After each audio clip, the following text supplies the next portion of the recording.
Este é o 8º episódio de uma série de estudos sobre discipulado.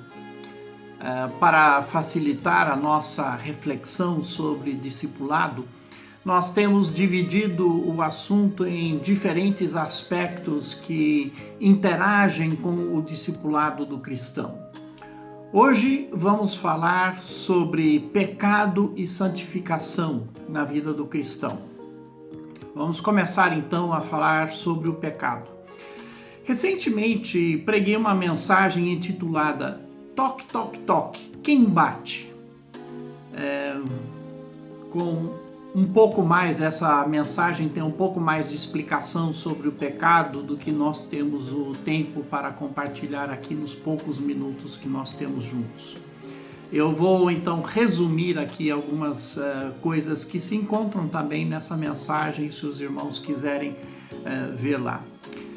Podemos definir pecado como sendo a não conformidade com os padrões de Deus. Então, repito essa definição. Pecado é a não conformidade com os padrões de Deus. Pecado pode tomar várias formas. Eu vou mencionar aqui 3 formas em que o pecado pode tomar. Primeiro, nós temos o pecado ou os pecados de comissão. Pecados de comissão são aqueles pecados que a gente comete. Esses pecados são desobedecer então a um mandamento de Deus sobre algo que não devemos fazer, ou então uma ordem a ser cumprida que não é obedecida. Esse tipo de pecado ele é mais fácil da gente entender.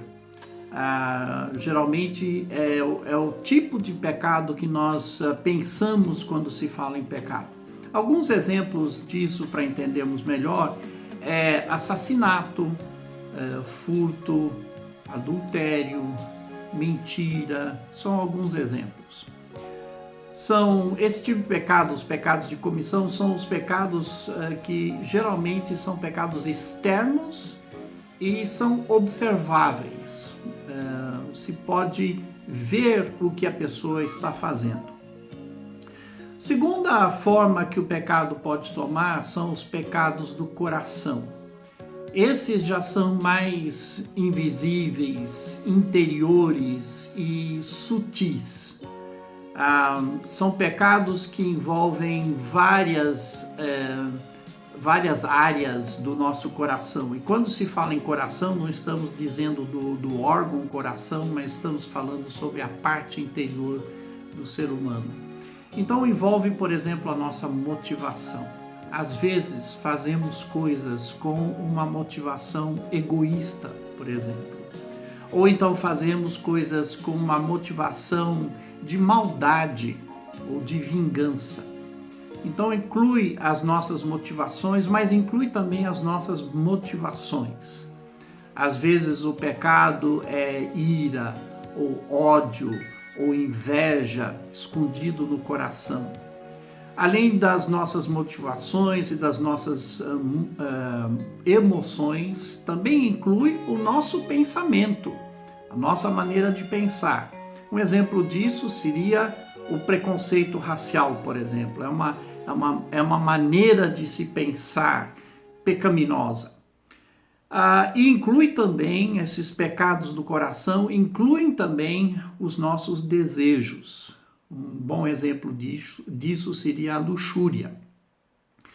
Esses pecados, eles podem ficar secretos dentro do nosso interior, do nosso coração, ou eles podem nos levar a praticar pecados externos, os chamados pecados de comissão que nós falamos.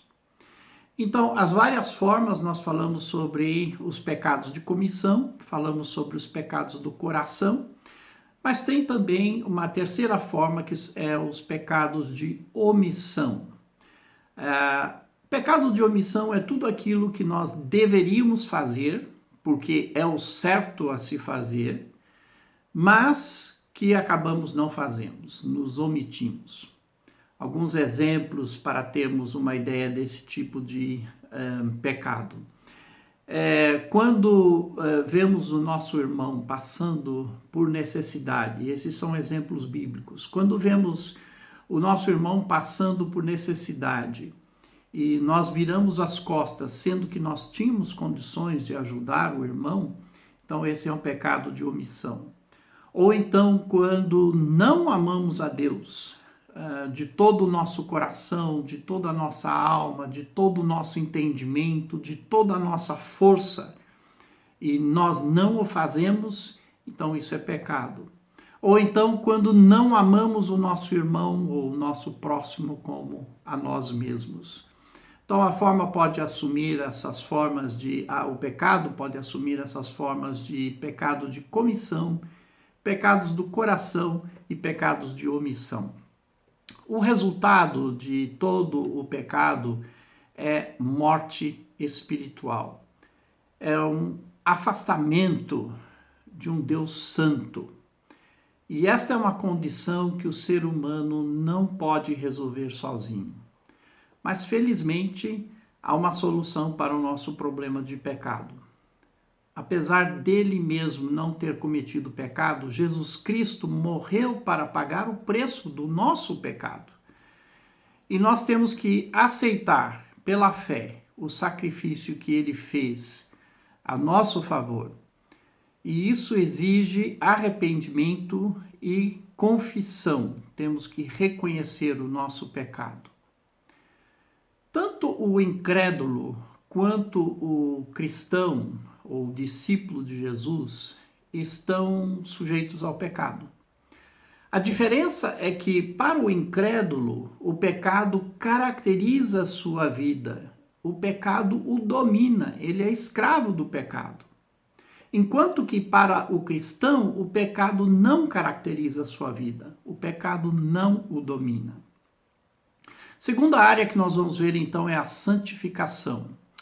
Em 1 Pedro, capítulo 1, versículos 15 e 16, nós lemos: Mas sede vós também santos em todo o vosso procedimento, assim como é santo aquele que vos chamou. Pois está escrito: sereis santos, porque eu sou santo. Deus quer que sejamos santos, porque Ele é santo. Em 1 Tessalonicenses 4:3, nós lemos: a vontade de Deus para vós é a vossa santificação. Bom, não temos muito tempo para falar sobre isso, mas a ideia de santificação ou de ser santo, ela envolve 2 aspectos e 3 tempos. Vamos falar primeiramente sobre os 2 aspectos. Os 2 aspectos são purificação e separação. Na área de purificação, em 1 João capítulo 1, versículo 9, nós lemos: se confessarmos os nossos pecados, Ele, Jesus, é fiel e justo para nos perdoar os pecados e nos purificar de toda injustiça. Quando nossos pecados são perdoados, nós somos então purificados. O pecado é visto como uma mancha, sujeira, trapos imundos. E o perdão dos nossos pecados nos purifica, nos torna brancos como a neve, como é dito lá em Salmo 51:7. O segundo aspecto é a separação. Santificação também significa separação ou dedicação a Deus, sermos separados para Deus ou dedicados a Deus. É sermos um povo de propriedade exclusiva de Deus. Discipulado é justamente isso, é renunciarmos a todo mais para servirmos exclusivamente a Jesus. Eu falei sobre 2 aspectos e 3 tempos. Pensando em tempos, biblicamente podemos pensar em 3 tempos da nossa santificação: passado, presente e futuro. Falando primeiro do passado, quando nos convertemos, ocorreu uma santificação no momento da nossa conversão. Nós fomos separados para Deus, purificados de todo o nosso pecado.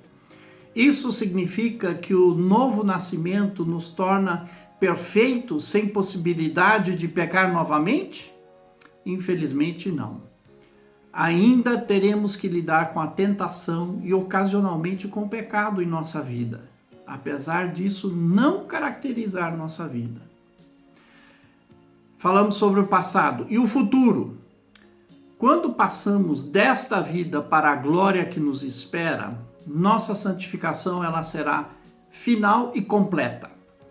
Nunca mais lutaremos contra o pecado e seremos perfeitamente santos para todo sempre. Falamos sobre o passado e o futuro, mas tem o presente. Enquanto isso, nesse período entre a nossa conversão e a nossa santificação final e perfeita, vivemos uma santificação progressiva nesse período. Buscamos progressivamente conhecer melhor a Jesus Cristo, imitá-lo, crescer em graça e conhecimento e nos conformar com os padrões dele para a nossa vida. O discipulado é um processo no qual progressivamente aprendemos a abandonar e evitar o pecado, nos purificar para mantermos uma comunhão com Deus, um Deus santo, e também nos dedicar mais a Ele.